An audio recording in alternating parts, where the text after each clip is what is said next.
दोस्तों स्वागत करता हूं अपने channel online chemistry classes bye अनुज सर में। और आज आपके लिए बहुत ही इंपॉर्टेंट सीरीज़ लेकर के आया हूं उत्तराखंड पीजीटी के सभी साथियों के लिए। ये सीरीज़ बहुत इंपॉर्टेंट बनने वाली है, तो इस सीरीज़ को ज़रूर ज्वाइन करिए और इससे लाभ उठाइए और अपने एग्ज़ाम में जो है वो मैक्सिमम नंबर तक पहुँचने की कोशिश आप कर सकते हैं। तो इस सीरीज़ में आपको करना क्या है कि सबसे पहले आप अगर चैनल पर नए हैं तो प्लीज़ इसको सब्सक्राइब कर लीजिए, और अगर आप हमारे पुराने साथी हैं तो इसको आप लाइक ज़रूर कर दिएगा। और जो भी इम्प्रूवमेंट चाहते हैं, जिसमें भी आप मदद चाहते हैं, उससे रिलेटेड आप कमेंट जरूर लिखिएगा, तो मैं आपकी मदद करने की पूरी कोशिश करूंगा। तो क्वेश्चन पहला आपके सामने सीरीज़ पर है, लगा हुआ क्वेश्चन है, बहुत ही इंपॉर्टेंट क्वेश्चन है, इसको आप ध्यान दें।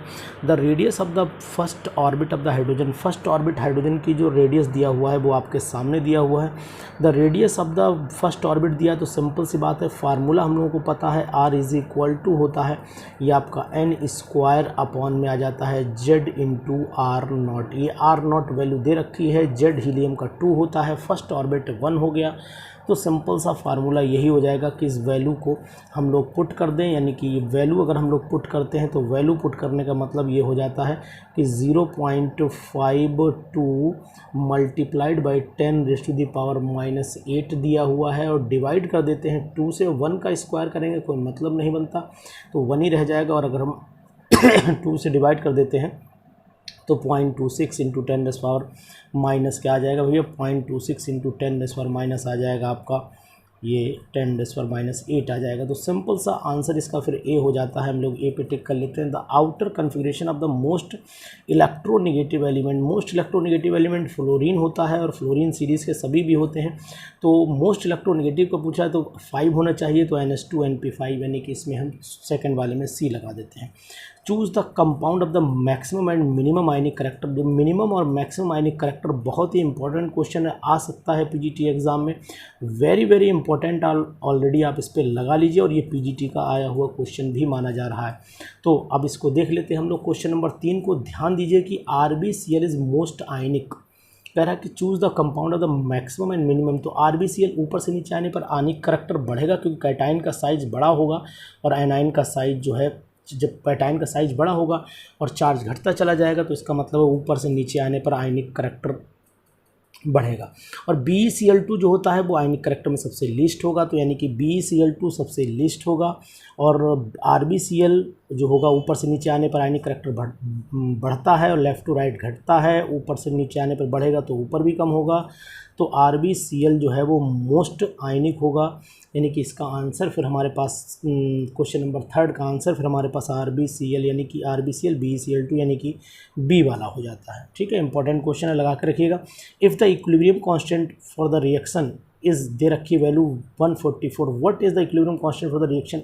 ये हाफ भी है, यानी और पलट भी जाती है, तो इसका मतलब हाफ और पलटने का मतलब आप सिंपल सा लगा लीजिए कि करना आपको क्या है कि इसका जो कांस्टेंट है वो हम निकालें। पहले हम निकाल देते हैं ना, तब समझ में आएगा आपको।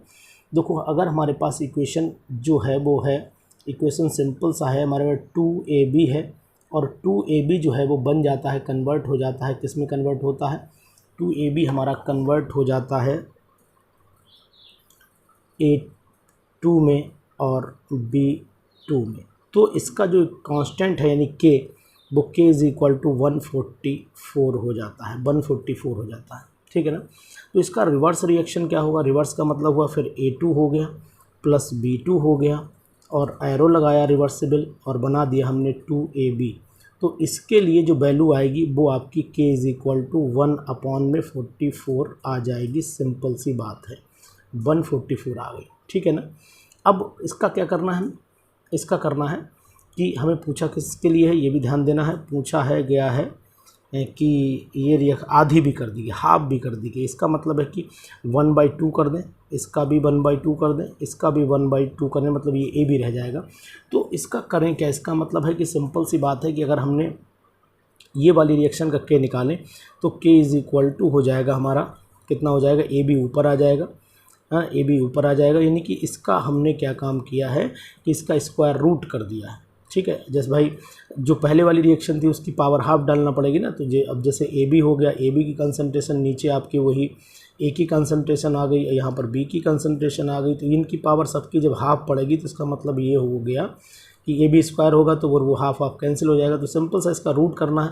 तो ये बात हो गई के इज इक्वल टू हो गया 1/44 का हो गया रूट, यानी कि 12 में 144 यानी 12 1/12 आ जाता है। तो आंसर फिर आपका भैया 1/12 कहीं मिलता हो तो लगा दीजिएगा 1/12, यानी कि इसका आंसर जो है फोर्थ वाले का डी ये वाला हो जाएगा, ठीक है ना। तो अब हम लोग बात कर लेते हैं द रिएक्शन इज, ये रिएक्शन दे रखी, if the concentration of both the reactant is double, अगर दोनों की कंसंट्रेशन डबल कर दी जाए तो डबल का मतलब हुआ कि कंसंट्रेशन दोगुनी हो जाएगी, और कंसंट्रेशन जब दोगुनी हो जाएगी तो पूछ क्या रहा है कि the rate becomes right 8 times, rate 8 times हो ही जाएगा। व्हाट इज़ द ऑर्डर, तो ऑर्डर ऑफ रिएक्शन क्या आएगा, तो मैं आपको बता देता हूँ कि order of reaction is the sum of the powers raised to the concentration term. Sum of the powers raised to the concentration term का मतलब क्या हुआ वो भी आप जान लीजिए, अच्छे से करना आपको क्या है ये आप देख लेते हैं कि यहाँ पर rate is equal to R हो जाएगा, ये आपका लिख दिया मैंने, आर इज़ इक्वल टू हो जाता है D X upon D T हो जाएगा, और D X upon D T is equal to हो जाता है यहाँ पर के, और के का मतलब हुआ कि के और NO2 की पावर हो जाती है, NO2 की पावर हो जाती है 2, और यहाँ पर Cl2 हो जाता है इस तरीके से। तो अब हमने करना क्या है, कंसंट्रेशन यानी कि दोनों की डबल कर देनी है। कंसंट्रेशन जब डबल करेंगे तो आर इज़ इक्वल टू हो जाता है हमारे पास में के, और यहाँ पर 2NO की पावर हो जाती है, 2NO हुआ, और 2NO की पावर हमारे पास 2 आ जाती है, और यहाँ पर आपका 2Cl की पावर जो है वो आपकी 1 रह जाती है। भाई 2NOCl ही तो है, सिंपल सा दोगुना अगर कंसंट्रेशन करेंगे तो कंसंट्रेशन 2 टाइम्स हो जाएगी, सिंपल सी बात ही है। तो हमेशा रिएक्टेंट पे डिपेंड करती है। ये ऊपर मैंने NO2 लिख दिया, उसको आप ये जो है ये ऊपर जो लिख गया है ये NO2 है, ये एक्चुअल में NO होना चाहिए, यहाँ पर NO करना है, ये NO हो गया। तो अब दोगुनी कही तो ये जो वैल्यू निकल के आई, पहले वाले का जो R है वो ये है, दूसरे वाले का R ये है, तो यानी कि इसे हम ऐसा करते हैं R1 मान लेते हैं, इसे R2 मान लेते हैं। तो अब हम क्या करें, R2 अपॉन R1 कर लेते हैं, या R1 अपॉन R2 कर लीजिए, कोई दिक्कत वाली बात नहीं। तो यहाँ पर जो वैल्यू आएगी वो क्या आएगी वो आप समझिएगा कि भाई अगर हमने डिवाइड करते हैं इक्वेशन नंबर जो सेकंड वाली है ना, इस इक्वेशन को डिवाइड फर्स्ट वाली से कर दीजिए। जब फर्स्ट वाली से डिवाइड करेंगे आप तो बचेगा हमारे पास, बचेगा क्या, सिंपल सा हमारे पास 8 आ जाएगा, चेक करिएगा आप 8 आ जाएगा। लेकिन हमें करना क्या होता है कि इस 8 से तो कोई मतलब हमें है नहीं, इनके ऊपर जो पावर्स लगी हैं उन्हीं के ऊपर सम किया जाएगा, तो ऑर्डर ऑफ रिएक्शन क्या होगा, थर्ड ऑर्डर रिएक्शन आ जाएगी। तो सिंपल सा आंसर इसका थर्ड ऑर्डर लगा लीजिए। इसका 8 टाइम्स से मत फंसिएगा, मतलब 8 टाइम हमने चेक करके आपको बता दिया है, लेकिन order of the reaction is defined as the sum of the powers raised to the concentration term कहलाता है। The correct formula to calculate the hydroxide ion concentration of the aqueous solution, यानी कि C6H5NH3 पॉजिटिव Cl नेगेटिव में the formula है, और इसमें correct ion hydrogen क्या निकालना है, the correct formula to calculate, formula निकालना है, हाइड्रोक्साइड आयन का फार्मूला निकालना है। तो भाई सिंपल सी बात है, जब हाइड्रोक्साइड आयन का फार्मूला आप निकालेंगे तो इसके लिए फार्मूला आपको लगाना पड़ेगा। ये सॉल्ट किसका बना है, ये सॉल्ट है आपका स्ट्रॉन्ग एसिड और वीक बेस का बना हुआ है, क्योंकि सॉल्ट भाई वीक बेस क्या है एनिलीन, और स्ट्रॉन्ग एसिड क्या है HCl, दोनों को मिला के ही बनाया गया है। तो जो H पॉजिटिव आयन होगा वो HC होगा, मतलब हाइड्रोलिसिस कांस्टेंट वाला फार्मूला इसमें लगना है, वही सी से हमने कैलकुलेशन किया हुआ है, वही कैलकुलेट किया जाएगा यहाँ पर। तो वही हम कैलकुलेशन दिखाएंगे। PHOS तो नहीं पूछा है शायद, देख लेते हैं एक बार।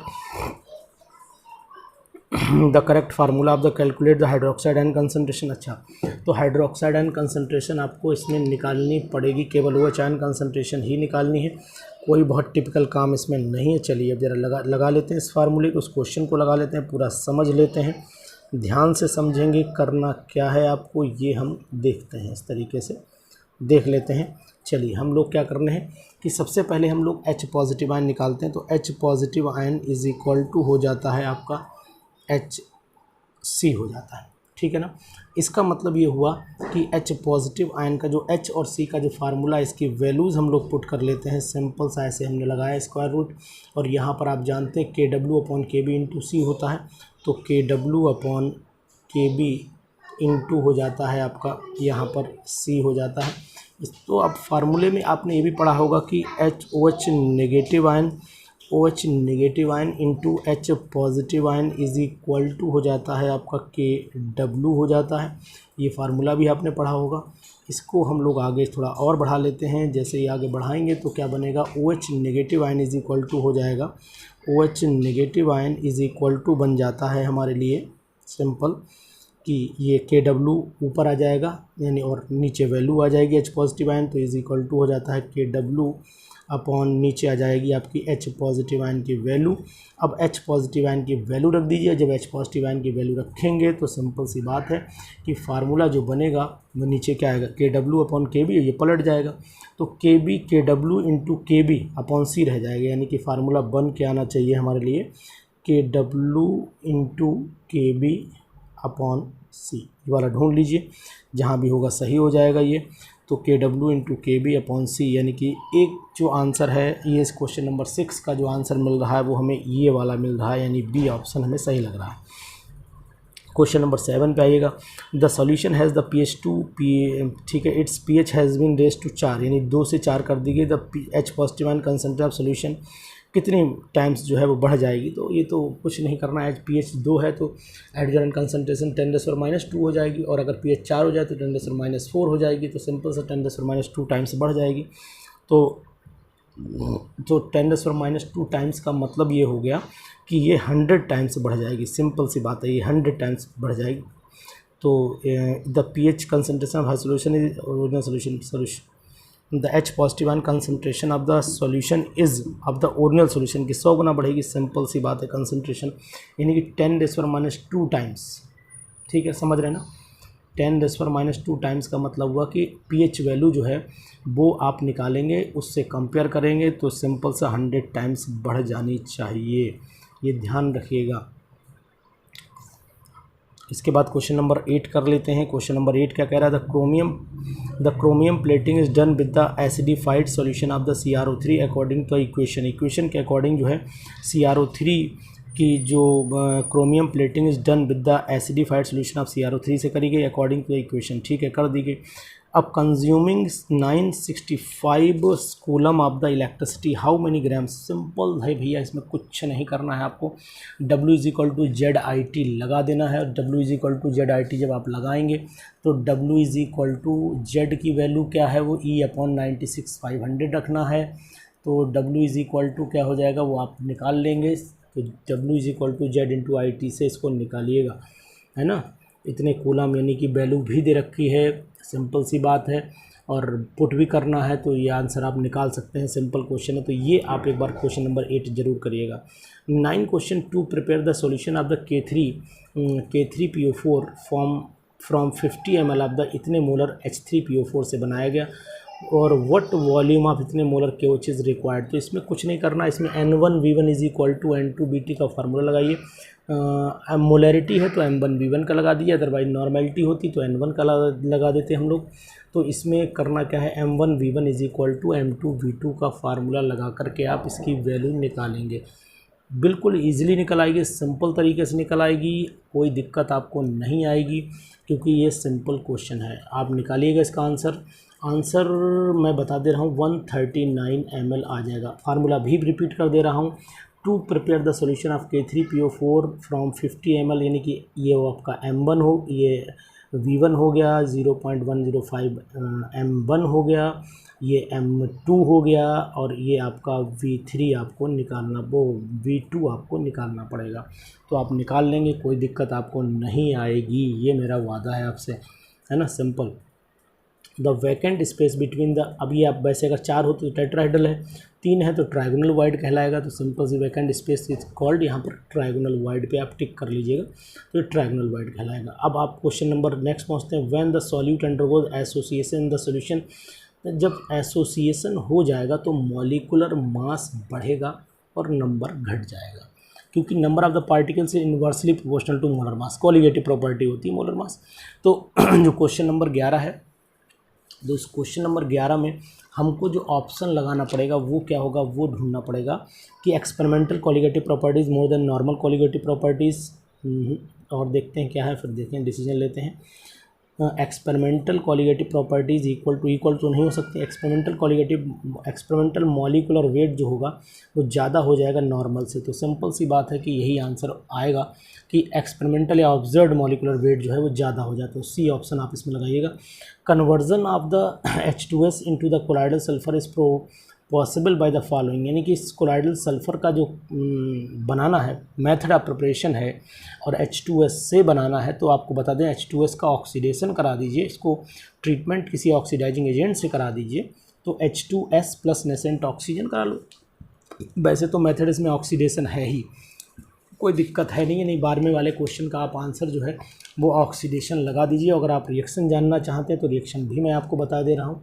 यहाँ पर आप H2S लिखिए, यहाँ पर नेसेंट ऑक्सीजन लिख लीजिए, एरो लगाइए, यहाँ पर सिंपल सा H2O बनेगा और यहाँ पर सल्फ़र का कोलाइडल सोल्यूशन तैयार हो जाएगा, है ना। चलिए उसके बाद ice and water are equilibrium with 0 degree Celsius पे होते हैं, क्योंकि डेल्टा जी की वैल्यू अब आपको यहाँ पर बता दें, आइस जब वाटर में कन्वर्ट होता है तो सिस्टम इज इक्विलिब्रियम में, तो डेल्टा जी जो 0 हो जाता है, तो सिंपल सा formula delta G is equal to delta H minus T delta S होता है। टी डेल्टा एस होता है, यहाँ पर ये वैल्यू 0 हो जाती है क्योंकि सिस्टम इक्विलिब्रियम में है।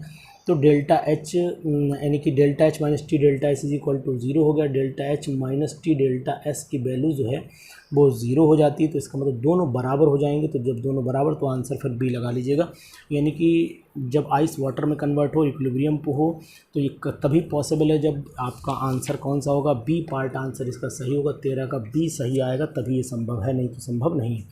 If the absolute temperature of a sample of a gas in a fixed volume container is quadruples मतलब 4 times, then the root mean square velocity in the initial stage क्या हो जाएगी। बहुत ही इंपॉर्टेंट क्वेश्चन है जनाब, अगर आपने लगा दिया समझ लेंगे आप पीजीटी की वाकई में तैयारी कर रहे हैं। ये 14 क्वेश्चन समझिएगा, बहुत ही इंपॉर्टेंट क्वेश्चन है, और अगर आप लगाते हैं तो वाकई में आपकी तैयारी अप टू द मार्क है, इस बात को मैं बता सकता हूँ। क्योंकि क्वेश्चन ईजी है ये ज़रूर है, लेकिन क्वेश्चन में थोड़ी सी tricky. If the absolute temperature है ना, absolute temperature of the sample of the gas in fixed volumes container quadruples 4 times कर दिया जाए, तो अब हम लोग कर लेते हैं इस पूरे क्वेश्चन को। सिंपल सा तरीका है, इस क्वेश्चन को हम लोग करेंगे, कैसे करेंगे वो देख लेते हैं, ज़रा आप देखें, पूरा साफ कर लेता हूँ। इसके बाद अब रूट मीन स्क्वायर वेलोसिटी पे जाते हैं, तो सबसे पहले हम लोग आरएमएस की बात करते हैं। तो ये हो गया आपका RMS, root mean square velocity is equal to हो जाएगा आपका रूट अंडर रूट 3RT। इस पर क्वेश्चन आता है, आपने पीजीटी यूपी का भी देखा था कि एक इसी से रिलेटेड क्वेश्चन आया भी था। इनिशियल टेम्परेचर अगर मान लो, सपोज़ कर लो हम T1 मान लेते हैं, तो इसका मतलब हुआ कि V initial is equal to हो जाता है अंडर रूट, इसी को हम लोग कर देते हैं 3RT1 अपॉन आपका m हो जाता है। और टेम्परेचर अगर 4 टाइम्स हो जाता है, तो यानी कि फाइनल टेम्परेचर जो है, फाइनल टेम्परेचर लिख देते हैं यहाँ पर, फाइनल टेम्परेचर जो है अगर हो जाता है आपका कितना, इस शुरुआत का 4 टाइम्स, तो 4T1 कर देते हैं। तो जो इक्वेशन बन के आएगी साहब, वो इक्वेशन क्या आएगी, पहले मैं आपको इक्वेशन बताऊं तब आपको कुछ समझ में आएगा। इक्वेशन आपके सामने आ जाएगी, V final is equal to हो जाएगा आपका अंडर रूट, अब ये 3RT1 की जगह हमें रखना पड़ेगा 4T1 डिवाइडेड बाई m रखना पड़ेगा। तो अब हमने करना क्या है कि फाइनल अपॉन इनिशियल, यानी V final upon V initial कर देना है। तो जो वैल्यू आएगी वो अंडर रूट में आपकी आ जाएगी 4/1, मतलब ये आपका 2 आ जाएगा, और तो 2/1 आ जाएगा। सिंपल सा अगर हम बोलें इसे तो क्या बोल सकते हैं, 2/1 बोल सकते हैं। तो इसका मतलब हुआ कि वी फाइनल जो आएगा वो इनिशियल का, यानी वेलोसिटी u मान लो या v मान लो, तो v इज़ इक्वल टू आ जाएगा आपका 2v इनिशियल 2v फाइनल, यानी ये एक फार्मूला। और u के टर्म में दिया है तो आप u के टर्म में लिख देना, ठीक है, कोई दिक्कत नहीं है। तो देख लेते हैं कहाँ पर हम लोग हैं, ये u के टर्म में दिया है, तो फिर सिंपल सा u final is equal to 2, यानी सी ऑप्शन इसका सही आ जाएगा। सिंपल सा तरीका है ये सी। बहुत ही बढ़िया क्वेश्चन, बहुत ही अच्छा क्वेश्चन, उम्मीद से अच्छा क्वेश्चन, इसलिए आप ज़रूर इसको लगाइएगा, छोड़ना नहीं है इस क्वेश्चन को। अच्छा क्वेश्चन है, आ सकता है एग्ज़ाम में, इसीलिए मैं बार बार जोर दे रहा हूँ इस पर, इसलिए आप ज़बरदस्ती नहीं कर रहा हूँ। क्वेश्चन नंबर हम लोग 15 देख लेते हैं। 15 क्या कह रहा है वो चीज़ देखते हैं कि the slope in the plot of x/m versus log c और वर्सेस x/m के जब रिस्पेक्ट में हम लोग ग्राफ देखेंगे, तो जब हम लोग x/m और डायरेक्ट फार्मूला आपको पता है कि डायरेक्ट फार्मूला की जो वैल्यू होती है वो क्या होती है, x/m इज इक्वल टू होता है x upon m is equal to होता है k, और यहाँ पर p की पावर 1 अपॉन n इंटरमीडिएट पे होता है। जब इसका हम लोग log ले लेते हैं, जब log लेंगे तो फार्मूला आपका सिंपल सा हो जाता है कि log x अपॉन, यही log x अपॉन m हो जाता है, log k हो जाता है, 1 अपॉन n आगे आ जाता है, और इसी का straight line graph slope is equal to 1 upon n जो मिलता है वही मिलता है। तो 1 अपॉन n की वैल्यू यानी कि इसमें ए आंसर आपका आ जाना चाहिए। अब दोस्तों कुछ मेहनत आपके लिए दे रहा हूँ, यानी question number 16, question number 16, question number 17 और क्वेश्चन नंबर 18, ये थोड़ा सा आप लगाइएगा। इसमें क्या करना है, ऑटो रिडक्शन आपको पता है किस में होता है, हिंट भी आपको दे रहा हूँ कि ऑटो रिडक्शन किस में होता है, ढूंढिएगा। मैंने हिंट आपको दे दिया है कि ऑटो रिडक्शन प्रोसेस किस में होता है, सिंपल सा क्वेश्चन है। उसके बाद क्वेश्चन ये दो जो हैं वो आपके इलेक्ट्रोकेमिस्ट्री से रिलेटेड हैं, दोनों क्वेश्चन को आप ध्यान से लगा लीजिएगा, इसलिए मैंने स्क्रीन पे इसे बड़ा करके यूँ लगा दे रहा हूँ जिससे आप आसानी से लगा लें। इसके ऑप्शन भी आपके सामने रख दे रहा हूँ। तो ये 16-17 क्वेश्चन आप लगाइएगा। ये कैलकुलेशन बेस्ड क्वेश्चन है, कोई दिक्कत नहीं है 16-17 में। हिंट मैं आपको फिर इनमें भी दिए दे रहा हूँ, कोई दिक्कत नहीं आएगी। STP पे आप वॉल्यूम निकाल लीजिएगा, फिर W is equal to ZIT लगा लीजिएगा, और उसी से आपको एम्पियर इन करंट पता लग जाएगा। कैलकुलेट द, यानी कि आपको करंट रिक्वायर्ड चाहिए तो आई आपको मिल जाएगा। फिर भी नहीं आएगा तो दोबारा मुझे मैसेज करिएगा, मैं ज़रूर बता दूंगा। उसके बाद 17 जो है ये the counting rate of the, sorry ये इलेक्ट्रोकेमिस्ट्री का नहीं है, रेडियो एक्टिविटी का क्वेश्चन है। और रेडियो एक्टिविटी में फर्स्ट ऑर्डर की इक्वेशन निकाल देना। फर्स्ट ऑर्डर में पहले जब आप लैम्डा निकालिएगा, लैम्डा जब आपसे निकल आएगा तो फिर आपको n0 दिया हुआ है 1600, यानी कि इनिशियल दिया हुआ है, फाइनल आपको निकालना है। आप इस वैल्यू को पुट कर दीजिएगा और सिंपल सा आप कैलकुलेशन कर लेंगे। तो इसमें n निकालना पड़ेगा, यानी फार्मूला मैं आपको बता दे रहा हूँ कि फार्मूला इसमें कौन सा लगेगा जिससे आप परेशान ना होइएगा। सबसे पहले आपको क्या करना है, सबसे पहले आपको lambda is equal to 2.303 upon क्या हो जाता है पता है आपको, t log इनिशियल n0 हो गया और फाइनल आपका n हो गया। तो इससे आप लैम्डा निकालिएगा। फिर दोबारा इक्वेशन बनाइएगा। जब दोबारा इक्वेशन, तो लैम्डा आपको पता होगा, तो लैम्डा जो पता होगा वो बराबर कर देना, फिर दोबारा लगा देना 2 इसे ये आपको ये हो गया आपका लैम्डा। तो ये 2.303 अपॉन 6 रख देना, है ना। ऊपर 8 रखा जाएगा, यहाँ पर 8 रखा जाएगा, और यहाँ पर आपका 1600, यहाँ पर आपका कितना 100 रखा जाएगा। तो इससे जो वैल्यू निकाल के वो लैम्डा में यहाँ ले आइएगा। फिर आप 6 रखिएगा और लॉग फिर कितना हो जाएगा आपका 1600 हो जाएगा, 1600 और नीचे n हो जाएगा। अब आप दोनों को कंपेयर करके n निकाल देना, आंसर आपका आ जाएगा, सिंपल। तो दोस्तों ये वीडियो मैंने आपके लिए बनाई, आप सपोर्ट करेंगे, मैं वीडियो डालता रहूँगा। आपके सपोर्ट में कमी आएगी तो फिर मुझे भी थोड़ी सी प्रॉब्लम आएगी। अदरवाइज़ अगर आप साथ हैं तो हम आपके साथ हैं, दोनों एक दूसरे का साथ देते देते आगे बढ़ेंगे और आप अपने एग्ज़ाम में क्वालिफाई होंगे। यही ईश्वर से मेरी कामना है। आप पूरी भरसक ताकत लगा दीजिए। अगर आपको केमिस्ट्री का एग्ज़ाम मेन निकालना है उत्तराखंड का, तो आपको ताकत पूरी लगानी पड़ेगी। केमिस्ट्री की कोई भी क्वेश्चन जो है वो आपसे छूटनी नहीं चाहिए, मैक्सिमम क्वेश्चन आप करके ले जाएं। ये 18 क्वेश्चन मैंने दिए, बहुत ही इंपॉर्टेंट क्वेश्चन थे, इनको प्रैक्टिस ज़रूर करिएगा। Thank you, good day.